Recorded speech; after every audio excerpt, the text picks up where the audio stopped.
प्रत्येक मंडळीला एक पंथ आहे, एक तत्व आहे, एक सिद्धांत आहे. ना सिद्धांतासाठी, ना तत्वासाठी, ना कुठल्या विशिष्ट प्रकारच्या संस्थेसाठी, आम्ही फक्त देवासाठी. त्यानं आमच्यामध्ये उपस्थित राहा, तो तेच आम्ही संधी आहे. आणि त्या ध्येयाला जास्त आम्ही प्रेरित होतो. आम्ही स्वतःला विसरून जातो. आमचं ध्येय, आमचं लक्ष फक्त असतं माझ्यामध्ये आमचा प्रभू आहे. आणि तो सगळ्यात मोठा आहे बरं का. बिल्डिंग पेक्षा मोठा, या असणाऱ्या वाद्यांपेक्षा तो मोठा, वाजवणाऱ्यांपेक्षा मोठा, गाणाऱ्यांपेक्षा मोठा. का? कारण आम्ही सगळं वाजवतो, गातो कुणासाठी?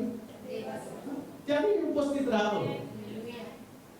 आम्ही स्वतःला समर्पित करून सगळं फोकस त्याच्यावरती करतो. त्याला कळतं हे लोक भुकेले आणि आलेले. दावीद म्हणतो, वाजवणारा इतका सुंदर दावीद, त्याच्या वाद्यानं दुरात्मा निघत होता. तो दावीद म्हणतो, हरणी जशी पाण्याच्या प्रवाहासाठी लुलबते, तसा हे देवा माझा जीव तुझ्यासाठी तहानेला झालेला आहे. आमच्यामध्ये देवा संबंधीची तहान असली पाहिजे. ज्या देवा संबंधीची तहान असते ना, त्या मनुष्य स्वतःच्या जीवनाची पर्वा करत नाही. त्याला एकच कळतं की मला प्रभू मिळाला पाहिजे.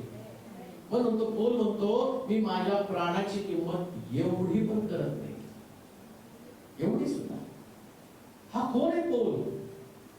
या पौलानं रोम मधल्या सगळ्यात भारी डिग्र्या घेतलेल्या, ईश्वरी विज्ञानाची शिक्षण घेतलेलं एक धर्मपंडित, धर्माचं कट्टर यहुदी पौल असणारा पौल आहे.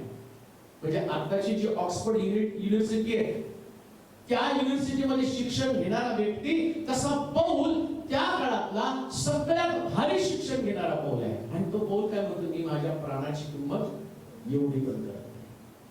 काय असेल त्याचं जीवन, काय त्याला ख्रिस्त समजलेला आहे. असा ख्रिस्त जर समजला ना, मग ना तुमच्या स्थानाचं, ना तुमच्या जागेचं व्हॅल्यू तुम्हाला वाटणार. तुम्हाला कळतं की व्हॅल्युबल फक्त येशूच आहे.